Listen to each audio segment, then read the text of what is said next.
അടുത്ത ദിവസങ്ങളിലായി സൗദിയിലെ 9 മേഖലകളിൽ മൂടൽമഞ്ഞും 2ഇടങ്ങളിൽ മഴയും പ്രവചിച്ച കാലാവസ്ഥാ വിഭാഗം. ജിസാൻ, അസീർ എന്നിവിടങ്ങളിലാണ് മഴ പ്രവചിച്ചിട്ടുള്ളത്. സൗദിയിലെ 9 മേഖലകളിലാണ് മൂടൽമഞ്ഞുണ്ടാകുകയെന്ന് പ്രവചനമുള്ളത്. അതേസമയം ജിസാൻ, അസീർ എന്നിവിടങ്ങളിൽ മഴയും പ്രവചിച്ചിരിക്കുകയാണ് സൗദി കാലാവസ്ഥാ വിഭാഗം. ഖസീം, റിയാദ് എന്നിവിടങ്ങളിലെ ചില ഭാഗങ്ങളിൽ ശക്തമായ കാറ്റ് തുടരുന്നതായും കാലാവസ്ഥാ വിഭാഗം അറിയിച്ചു. മക്ക, അൽബഹ മേഖലകളിലെ ചില ഭാഗങ്ങളിൽ ഇടിമിന്നലോട് കൂടിയ മഴയും ആലിപ്പഴ വർഷവും ശക്തമായ കാറ്റുമുണ്ടാകുമെന്ന് പ്രവചനമുണ്ട്.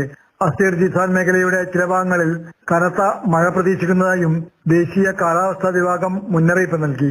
ഈ പ്രദേശങ്ങളിലെ ചില ഭാഗങ്ങളിലും കിഴക്കൻ പ്രവിശ്യയിലെ ചില ഭാഗങ്ങളിലും വടക്കൻ അതിർത്തികളിലും അൽജൌഫിലും തബൂക്കിലും മദീന മേഖലയിലെ തീരപ്രദേശങ്ങളിലും മൂടൽമഞ്ഞ് രൂപപ്പെടുവാൻ സാധ്യതയുണ്ടെന്ന് കേന്ദ്രം വിശദീകരിച്ചു.